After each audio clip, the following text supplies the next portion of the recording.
ഇപ്പോൾ കഴിഞ്ഞ ദിവസം അവിടെ എന്താ 50 ആള് BJP ചേരുന്നു, വലിയ സീറ്റ്സ് കൊടുക്കുന്നു. എന്തിന്? മുൻകാല പ്രാബല്യം ഈ നിയമത്തിനില്ല.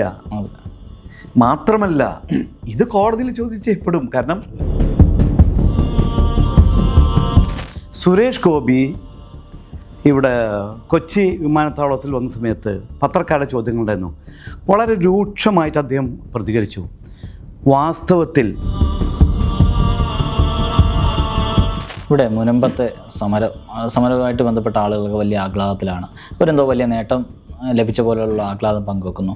ശരിക്കും അവർ വേറെ ഏതോ ലോകത്താണോ അതോ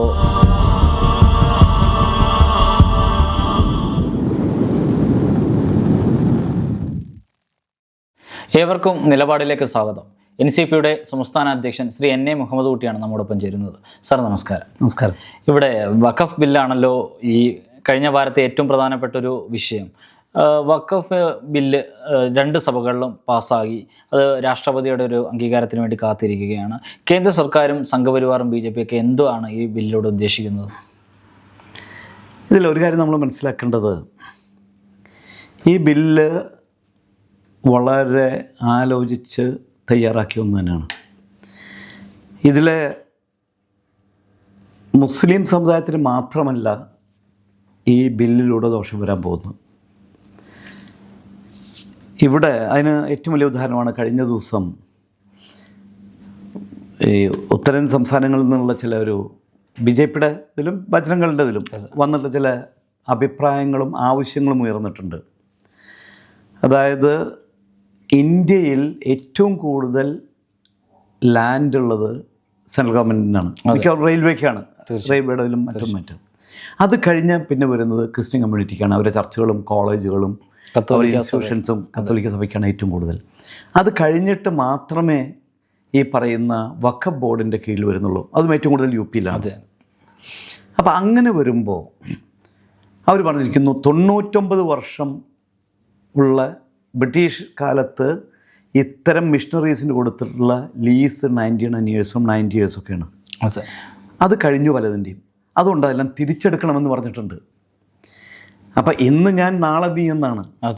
അപ്പം ഇത് വരുന്നത് ഒരു സംശയവും വേണ്ട, മൈനോറിറ്റീസിനെ തന്നെയാണ്, അല്ലാതെ മുസ്ലിം വിഭാഗത്തിന് മാത്രമായിട്ട് എടുക്കണ്ട. അതിൽ പല ഉദ്ദേശങ്ങളുണ്ട്, അത് നമ്മൾ മനസ്സിലാക്കേണ്ടതാണ്. അപ്പം അത് ആ ഒരു ദൂരവ്യാപകമായ ഒരു പ്രശ്നമാണ് ഇതിലൂടെ ഉണ്ടാകാൻ പോകുന്നത്. മാത്രമല്ല ഇപ്പം ഇന്നിപ്പോൾ ഞാൻ പറയട്ടെ, ഇവിടെ മുസ്ലിം ഇതിൽ വരുന്ന വഖഫ് ബോർഡ് മാത്രമല്ലല്ലോ, അതുപോലെ തന്നെ ദേവസ്വം ബോർഡുകളും അല്ലെങ്കിൽ ക്രിസ്ത്യൻ കമ്മ്യൂണിറ്റികളുടെ പല ബോർഡുകളും ബാക്കിയൊക്കെ ഉണ്ട്. അവിടെയെല്ലാം മറ്റ് മതസ്ഥരെ കൂടി അതിലെ കമ്മിറ്റിയിൽ കൊണ്ടുവരാനുള്ളൊരു സാധ്യത ഇവിടെ വന്നില്ലേ? അപ്പോൾ കൺട്രോൾ കംപ്ലീറ്റ് ആയിട്ട് ഗവൺമെൻറ്റിലേക്ക് കൊണ്ടുവരാണ് വെച്ചാൽ BJP അത് സ്വന്തം കയ്യിലേക്ക് കൊണ്ടുവരുന്നതിനുള്ള ഒരു ഉദ്ദേശമാണ് ഇതിൽ വന്നിട്ടുള്ളത്, മറ്റൊന്നുമല്ല. ഇവിടെ പിന്നെ അങ്ങ് പറഞ്ഞതുപോലെ ഇപ്പം നാളെ ക്രൈസ്തവരെയും ഇതേ സർക്കാർ ഇതേ തരത്തിൽ സമീപിക്കുമെന്ന് പറയുമ്പോൾ ഹിന്ദുക്കളിലെ പിന്നോക്കക്കാരെയും സ്വാഭാവികമായിട്ടും ദളിത് വിഭാഗത്തെയെല്ലാം ഇതേ രീതി തന്നെ ആയിരിക്കില്ലേ സർക്കാർ സമീപിക്കുക? അല്ല, അതിൽ യാതൊരു സംശയമില്ലല്ലോ.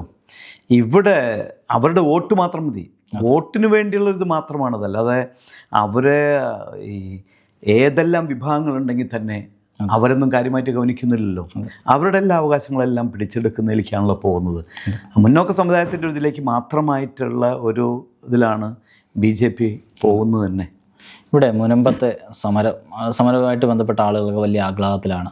അവരെന്തോ വലിയ നേട്ടം ലഭിച്ച പോലെയുള്ള ആഹ്ലാദം പങ്കുവെക്കുന്നു.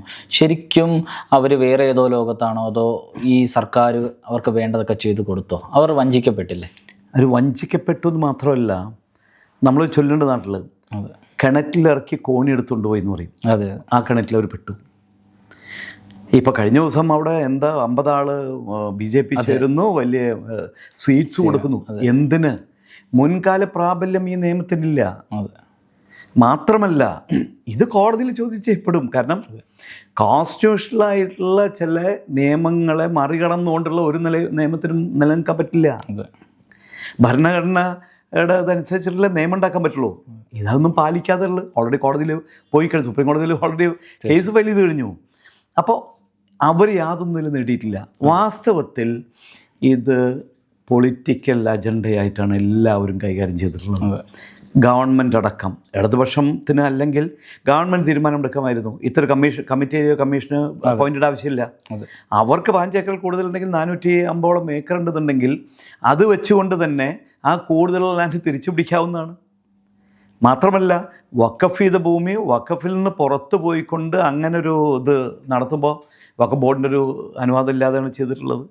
ഇത് കോളേജിൻ്റെ പേരിലുള്ള സ്ഥലമാണ്, അവർക്ക് കൂടുതൽ സ്ഥലമുണ്ട്.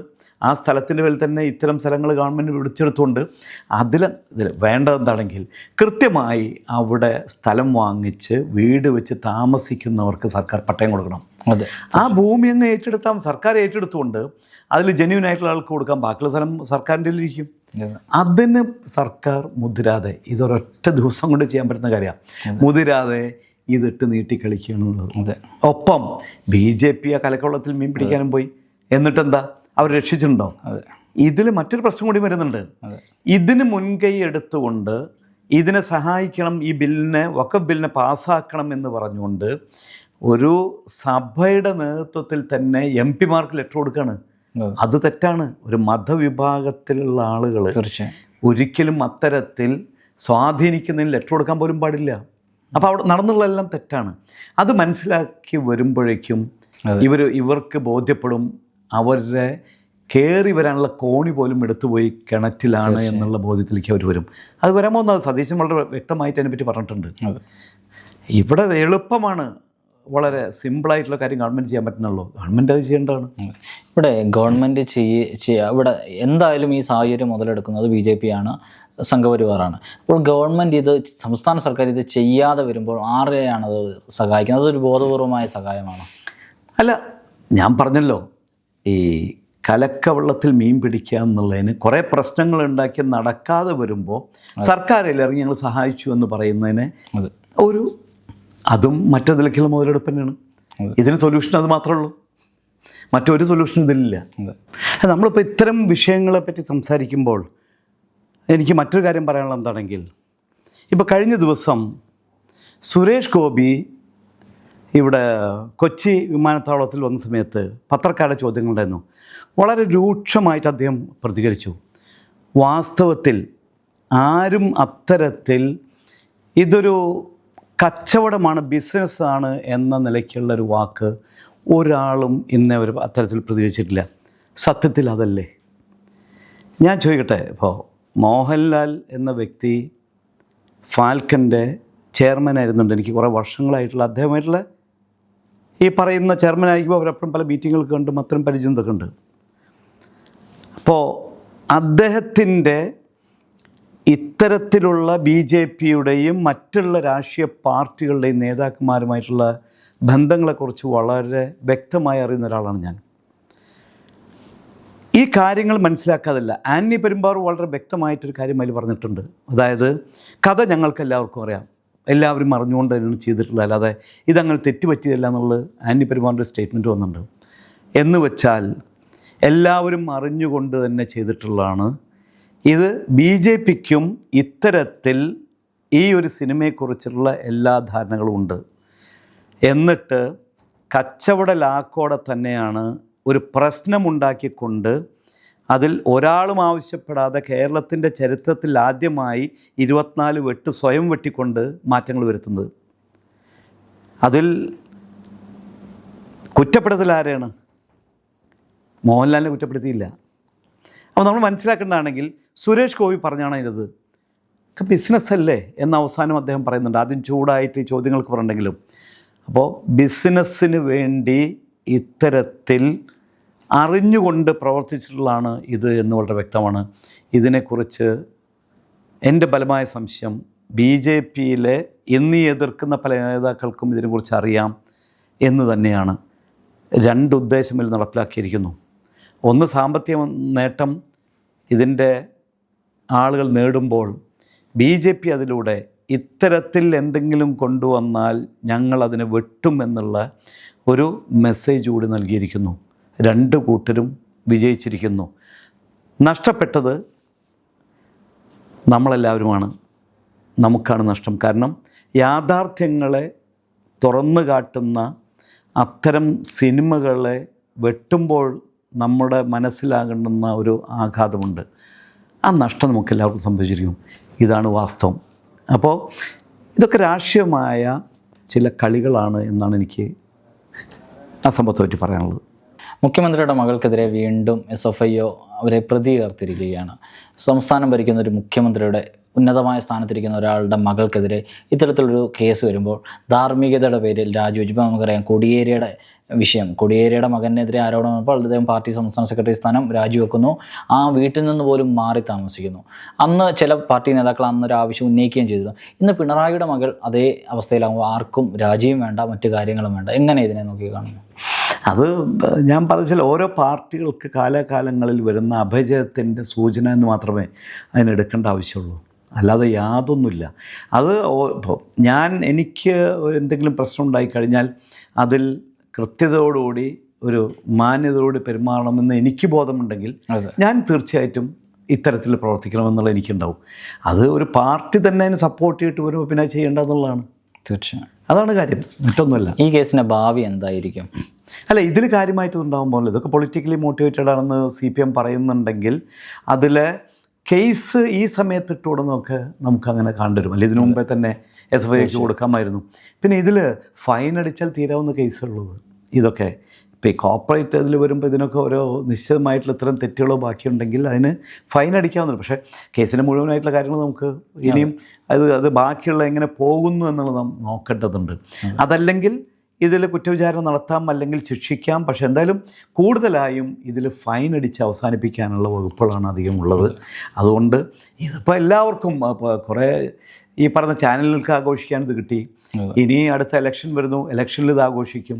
മറ്റുള്ള രാഷ്ട്രീയ പാർട്ടികൾക്ക് ആഘോഷിക്കാം. അങ്ങനെ നമ്മളിപ്പോൾ എത്രയോ കേസുകൾ, പിണറായിയുടെ കേസ് തന്നെ എത്രയോ വർഷങ്ങളായിട്ട് ആഘോഷിച്ചുകൊണ്ടിരിക്കുകയാണ്, എന്നിട്ടൊന്നും സംഭവിക്കുന്നില്ല. ഇതൊക്കെ ഇതിൻ്റെ ഒരു പൊളിറ്റിക്കലി മോട്ടിവേറ്റഡ് ആയിട്ടുള്ള ചില ആക്ഷൻസിൻ്റെ ഭാഗമായിട്ട് കാണാവുന്നേ ഉള്ളൂ എന്നാണ് ഞാൻ മനസ്സിലാക്കുന്നത്. അതിൽ തെറ്റായ ചില അഴിമതിയുടെ ഭാഗമായിട്ടുള്ള ഇത് നടന്നിട്ടുണ്ടെന്നുള്ളതിൽ അത് സംശയമില്ല. പക്ഷേ അങ്ങനത്തെ എത്ര അഴിമതികൾ ഇവിടെ ശിക്ഷിക്കപ്പെടുന്നുണ്ട്? വളരെ വിരളമാണ്. ഇവിടെ ആശാപ്രവർത്തകരുടെ സമരം അങ്ങനെ തന്നെ തുടരുകയാണ്. ഇവിടെ സാധാരണ രാഷ്ട്രീയ നേതാക്കന്മാർ നടത്തുന്നൊരു പ്രസ്താവനയിൽ നിന്ന് വ്യത്യസ്തമായൊരു പ്രസ്താവനയായിരുന്നു അവിടുത്തെ NCPയുടെ സമരത്തിൽ അങ്ങ് പറഞ്ഞു. അത് ഇങ്ങനെയാണ്, അതായത് ആരോഗ്യമന്ത്രിക്ക് നമ്മുടെ വീണയ്ക്ക് ഇത്തരത്തിലുള്ളൊരു തീരുമാനമെടുക്കാൻ കഴിയുന്നില്ല എങ്കിൽ രാജിവെച്ച് സമരപന്തലിൽ. അതിനൊരു മറ്റൊരർത്ഥമുള്ളതെന്ന് പറഞ്ഞാൽ ഈ മന്ത്രിക്ക് തൻ്റെ വകുപ്പിലെ തീരുമാനങ്ങൾ പോലും എടുക്കുവാൻ കഴിയുന്നില്ല. അതൊരു വ്യത്യസ്തമായ ഒരു അഭിപ്രായമാണല്ലോ. എന്തുകൊണ്ടാണ് അത്തരത്തിലൊരു പ്രസ്താവന അങ്ങ് ഇറക്കിയത്? വളരെ വ്യക്തമല്ലേ. ഞാൻ അതിന് മറുചോദ്യം ചോദിക്കാം. ഇവിടെ ഈ സ്ഥാനത്ത് നേരത്തെ ശ്രീമതി ടീച്ചറോ അല്ലെങ്കിൽ ശൈലജ ടീച്ചറോ ആയിരുന്നു നേരത്തെ ഉണ്ടായത് മാത്രമേ. അവരാണെങ്കിൽ അവർ പാർട്ടിക്കകത്ത് തന്നെ അത് അവർക്ക് അത്തരം ഈ പറയുന്ന സംസ്ഥാന സെക്രട്ടേറിയറ്റ് മെമ്പേഴ്സിനും ബാക്കിയും സംസാരിച്ചുകൊണ്ട് തീർക്കണം വലിയതിനാണ് ദോഷമെന്ന് പറയാവുന്നൊരിതുണ്ടായിരുന്നു. അപ്പോൾ മറ്റു ബന്ധങ്ങളും ബാക്കി വെച്ചിട്ട് ഇവർക്ക് അതിനുള്ള ഗട്ട്സില്ല. എന്ന് പറഞ്ഞാൽ ഇവരൊരു പാർട്ടിക്കാരിയല്ല. ഒന്നാമത് വന്നതിന് ശേഷം ഇപ്പോൾ ഒരു പാർട്ടിയുടെ കൊടുത്ത് കൊണ്ടിരുന്നത് മാത്രമല്ല. അപ്പോൾ അത്തരത്തിൽ പറയാനുള്ളൊരു ഗട്ട്സില്ല. അപ്പോൾ ആ ഗട്ട്സ് ഇല്ലാത്ത ആൾ എന്ത് ചെയ്യണം? ഇന്നലേക്കുള്ള തീരുമാനമെടുക്കാൻ കഴിയില്ലെങ്കിൽ എന്ത് ചെയ്യണം? സ്വയം എനിക്കതിന് കഴിയാത്ത ആളാണ്, ഞാൻ സ്വയം രാജിവെച്ച് പോവുക. അപ്പം എന്ത് ചെയ്യും? അവർക്കൊരു പേരുണ്ടാവും. അത് രാജിവെച്ച് ഇവരുടെ കൂടെ, കാരണം അതിൽ ഞാൻ പറഞ്ഞതിൽ വാക്കുണ്ട്, ആത്മാർത്ഥത ഉണ്ടെങ്കിൽ ഈ പാവപ്പെട്ടവരെ സഹായിക്കണമെന്ന് അവർക്ക് ആത്മാർത്ഥത ഉണ്ടെങ്കിൽ. കാരണം അവരൊരിക്കൽ പറയുണ്ടായി, സെൻട്രൽ ഗവൺമെൻറ്റിൻ്റെ ഒരു ഇതുകൊണ്ടാണെങ്കിൽ ഞങ്ങൾക്ക് അവരെ സഹായിക്കേണ്ട എന്നൊന്നുമില്ല, ഞങ്ങൾക്ക് സഹായിക്കണം എന്നൊക്കെ തന്നെയാണ് എന്നിടയ്ക്ക് ഒരു സ്റ്റേറ്റ്മെൻറ്റ് വന്നിരുന്നു. ആ സ്റ്റേറ്റ്മെൻറ്റ് യാഥാർത്ഥ്യമാണെങ്കിൽ ആത്മാർത്ഥത ഉണ്ടെങ്കിൽ ഞാൻ പറഞ്ഞത് അവർ രാജിവെച്ച് ഒന്നിവരെ കൂടെ ഇരിക്കണം എന്ന് പറയാൻ കാരണം. ഇവിടെ NCP ഏത് തരത്തിലാകും ഈ സമരം നീണ്ടുപോയാൽ അതിനകത്തൊരു രാഷ്ട്രീയ നിലപാട് സ്വീകരിക്കുക? അല്ല, തീർച്ചയായിട്ടും നമ്മളവിടെ പ്രഖ്യാപിച്ചിട്ടുള്ളതാണ്. ഏതെല്ലാം നിലയ്ക്ക് എന്തെല്ലാം സപ്പോർട്ട് അവർക്ക് വേണമെങ്കിലും NCP കൊടുക്കാൻ തയ്യാറാണെന്ന് നമ്മളവിടെ പ്രഖ്യാപിച്ചിട്ടുള്ളതാണ്. ഇതിലെ വാസ്തവത്തിൽ ഇപ്പോൾ കഴിഞ്ഞ ദിവസം നടന്ന ചർച്ച എന്താ? ചന്ദ്രശേഖരൻ എന്ന വ്യക്തി INTUCയുടെ നേതാവ്, അയാളെ ഏത് സമയം വേണമെങ്കിൽ ആ കശുവണ്ടിയുടെ ഇമ്പോർട്ടിൽ വേണമെങ്കിൽ ഗവൺമെൻറ് ഒരു സപ്പോർട്ട് ചെയ്തിട്ടുള്ള ഒരു ലെറ്റർ CBIക്ക് കൊടുത്താൽ അയാളകത്താ. പക്ഷെ അത് കൊടുക്കുന്നില്ല. അപ്പോൾ അയാളെ സംരക്ഷിച്ചിട്ടുള്ള ഒരു ഇടതുപക്ഷ പാർട്ടിയെ, അയാൾ കോൺഗ്രസ്സുകാരനാണെന്നുള്ള വേറെ കാര്യം, രക്ഷിക്കേണ്ട അയാളെ ചുമലെന്നുള്ളതുകൊണ്ട് അയാൾ അവസാനം വന്നിട്ട് ഇവിടെ കൂടെ നിന്നുകൊണ്ട് ഞങ്ങൾ ഇതിന് അനുകമ്പ പ്രകടിപ്പിച്ചുകൊണ്ടൊരു ഐക്യദാർഢ്യം പ്രകടിപ്പിക്കുന്നു. എന്നിട്ട് അയാൾ തന്നെ ഇരുന്നു കൊണ്ട് മന്ത്രി മീറ്റിംഗ് വിളിച്ചപ്പോൾ അയാളുടെ അഭിപ്രായത്തിന് മുഖവിലൊക്കെ എടുത്തുകൊണ്ട് ആ ചർച്ച അവസാനിപ്പിക്കുകയാണ്. അതിൻ്റെ അർത്ഥം എന്താ? അതിലൊരു കള്ളക്കളി ഉണ്ട് എന്ന് സമരസമിതി അത്തരത്തിൽ പറഞ്ഞാൽ നമ്മൾ സംശയിക്കേണ്ട വാസ്തവല്ലേ? അതുവരെ ഒന്ന് മാറിയിരിക്കുന്നു. അവസാനം അയാൾ ഇറക്കിയിട്ട് ഇത്തരത്തിൽ ഒരു കമ്മിറ്റി വെച്ചുകൊണ്ട് പഠിക്കണമെന്ന് പറയുമ്പോൾ ഇത് നീണ്ടുപോയി ഇതിനെ ഇല്ലാതാക്കുമെന്നുള്ള ചിന്തല്ലേ? അപ്പോൾ അതുകൊണ്ടാണ് ഞാൻ പറഞ്ഞത് അത്തരത്തിലുള്ളത് ഒരു തീർച്ചയായിട്ടും അവരുടെ കൂടെ നിൽക്കേണ്ടതുണ്ട്, അതിനുള്ള സപ്പോർട്ട് കൊടുക്കുമെന്ന് പറയാൻ കാരണം. ഇന്ന് കോഴഞ്ചേരി പഞ്ചായത്തിൽ ഒരു ഭരണമാറ്റം സംഭവിച്ചിരിക്കുന്നു. NCPയുടെ ഒരാൾ പഞ്ചായത്തിൻ്റെ വൈസ് പ്രസിഡൻ്റായിട്ട് വന്നിരിക്കുന്നു. ഈ ഒരു രാഷ്ട്രീയ മാറ്റത്തെ എങ്ങനെയാണ്? അതോടൊപ്പം തന്നെ തിരുവനന്തപുരത്ത് സെക്രട്ടേറിയറ്റ് നടയിൽ ആശമാറ സമരം പുരോഗമിക്കുമ്പോൾ ഇത് സംസ്ഥാന സർക്കാരിനെതിരെയുള്ള ഒരു പ്രതിഷേധത്തിൻ്റെ ശബ്ദം കൂടിയായി മാറുകയാണ്. അല്ല, ഇത് ഇപ്പം കോഴഞ്ചേരി ഉണ്ടായതാണെങ്കിൽ അവിടെ ഇടതുപക്ഷത്തിൻ്റെ LDFൻ്റെ ഭരണമാണ് ഉണ്ടായിരുന്നത്. അതിൽ നമ്മുടെ NCPയുടെ ചിഹ്നത്തിൽ മത്സരിച്ച് ജയിച്ച അവരായിരുന്നു നമുക്കൊരു മെമ്പർ മാത്രമേ അവിടെ ഉള്ളൂ. അപ്പോൾ ഇത്തരത്തിൽ ഈ പ്രസിഡന്റിനെതിരെ അവിശ്വാസം കൊണ്ടുവന്നപ്പോൾ അതിൽ LDFനെ സഹായിക്കാതെ NCPയുടെ പ്രതിനിധി അവരെന്ത് ചെയ്തു? UDFനെ സപ്പോർട്ട് ചെയ്തു. അങ്ങനെയാണ് ആ ഭരണമാറ്റം ഉണ്ടാകുന്നത്. അവരവിടുത്തെ വൈസ് പ്രസിഡന്റ് കൂടിയായിട്ടാണ് തിരഞ്ഞെടുക്കപ്പെട്ടിട്ടുള്ളത്. അത് തീർച്ചയായിട്ടും നമ്മളുമായി സംസാരിച്ചിരുന്നു. ഞാൻ അവരോട് നിങ്ങൾ NCPയുടെ കാൻഡിഡേറ്റായിട്ട് മത്സരിച്ച ആളാണ്, തീർച്ചയായിട്ടും നിങ്ങൾക്ക് യാതൊരു പ്രശ്നം വരുന്നില്ല, NCPയുടെ ഇതിൽ തന്നെയാണ് നിങ്ങൾ നിൽക്കുന്നത്, UDFന് സപ്പോർട്ട് കൊടുത്തോളാൻ പറഞ്ഞു. അങ്ങനെയാണ് ആ മാറ്റം ഉണ്ടായിട്ടുള്ളത്. അത് ഇനി പലയിടത്തും അത് സംഭവിക്കും. ഞാൻ പറയുന്നത് ഈ എത്രയായാലും NCPയുടെ ചിഹ്നത്തിൽ മത്സരിച്ച ആളുകൾക്ക് NCPയുടെ ഇത് വേണ്ടേ? ശശീന്ദ്രന് തോമസിനായില്ല എന്ന് പറഞ്ഞിട്ട് കാര്യമില്ല. മറ്റതിലെ ശരിക്ക് അത്തരം ഞാൻ ചെയ്യുന്നത് വഞ്ചനയാണെന്ന് ബോധ്യമുള്ളവർക്ക് ഇതുമാതിരി തീരുമാനം എടുത്ത് മാറാം. അല്ലെങ്കിൽ തീർച്ചയായിട്ടും അത്തരം ആളുകൾക്ക് തന്നെ നമ്മളിപ്പോൾ നോട്ടീസ് കൊടുത്തിട്ട് ബാക്കിയുള്ള നടപടിയിലേക്ക് പോകും. ഇതേപോലെ നമുക്കറിയാം ചുങ്കത്തറ പഞ്ചായത്തിൽ ഇതേപോലൊരു മാറ്റത്തിന് ശ്രമിച്ച PV അൻവറിന് നേരെ വലിയ ഭീഷണി ഉയർന്നു വന്നു. സ്വാഭാവികമായിട്ടും അങ്ങേക്ക് നേരെയും ഇത്തരത്തിലുള്ള CPMൻ്റെ മറ്റോ ഭീഷണി വന്നു കഴിഞ്ഞാൽ അങ്ങ് എങ്ങനെയായിരിക്കും ആ ഒരു സാഹചര്യത്തെ നേരിടുക? അല്ല, എന്നെ സംബന്ധിച്ച് പല ഭീഷണികളും നേരിട്ടാളാണ് ഞാൻ. എനിക്ക് ആ ഭീഷണിയൊന്നും പ്രശ്നമില്ല. ഞാനാകെ എനിക്ക് പേടി ദൈവത്തിൽ മാത്രമേ ഉള്ളൂ, വേറെ ആരും ഞാൻ പേടിക്കുന്നില്ല. കാരണം ഞാൻ ചെയ്യുന്ന പ്രവൃത്തികളെ കുറിച്ച് എനിക്കറിയാം. ഞാൻ വളരെ നീതിപൂർവമായിട്ട് എല്ലാ കാര്യങ്ങളും കൃത്യതയോടുകൂടി നടത്തുന്ന ഒരാളാണ്. ഇപ്പം എനിക്കറിയാം എൻ്റെ കമ്പനിക്കെതിരെ തന്നെ വലിയ പ്രശ്നങ്ങളുണ്ടായതല്ലേ. ഞാൻ അതിനൊക്കെ വളരെ സിമ്പിളായി തന്നെ അതിനൊക്കെ ചെറുത്ത് നിന്നുകൊണ്ട് കോടതി നിന്ന് ഉത്തരവ് വാങ്ങിച്ചിട്ട് ഞാനത് നടത്തിയെടുത്തില്ലേ. അപ്പം എനിക്ക് അതൊന്നൊരു വിഷയമല്ല. ഒരു കാര്യം നമ്മൾ മനസ്സിലാക്കേണ്ടത്, ഇപ്പോൾ ചന്ദ്രശേഖരന് പേടിയുണ്ടെന്ന് പറഞ്ഞാൽ അയാളൊരു അഴിമതി നടത്തിയിട്ട് ഒരു കേസിലിരിക്കുന്ന ആളാണ്. INDS. ഞാൻ അത്തരത്തിലൊരു ചെയ്തിട്ടുള്ള ആളല്ല. എനിക്കങ്ങനെ ഏതെങ്കിലും ഇത് വരുമ്പോൾ അതിനനുസരിച്ച് കൂറ് മാറിയിട്ട് മറ്റൊരു സപ്പോർട്ട് ചെയ്തിട്ട് അങ്ങനെ ചെയ്യേണ്ടത് നിൽക്കേണ്ട ഒരു ആവശ്യം എനിക്കില്ല. അതുകൊണ്ട് തന്നെ ആ ഒരു പേടി എനിക്കില്ല. പിന്നെ ജീവിതത്തിൽ ഒരു പ്രാവശ്യം എന്നാലും മരണമുണ്ട്, ദൈവം നിശ്ചയിക്കും അതിൻ്റെ സമയമൊക്കെ, അത്രേ ഉള്ളൂ. അത് ഇതൊന്നും വേണ്ട. അല്ലെങ്കിൽ തന്നെ റോഡ് കൂടെ പോകുമ്പോൾ എത്ര ആളുകൾ ബസ് തട്ടിയിട്ടും ആക്സിഡൻറ്റും മരിക്കുന്നു. അപ്പോൾ അതിൽ അങ്ങനെ ജീവിക്കുമ്പോൾ മാന്യമര്യാദയായി നന്നായി ജീവിക്കുക, അതാണ് എൻ്റെ ഒരു അതിനേതറ്റം വരെയും ഒരു ഫൈറ്റ് ചെയ്യണമെങ്കിൽ ഫൈറ്റ് ചെയ്യാൻ പോകണം എന്നുള്ള എനിക്കുള്ള ഒരു വ്യക്തിത്വമാണ് എൻ്റേത്.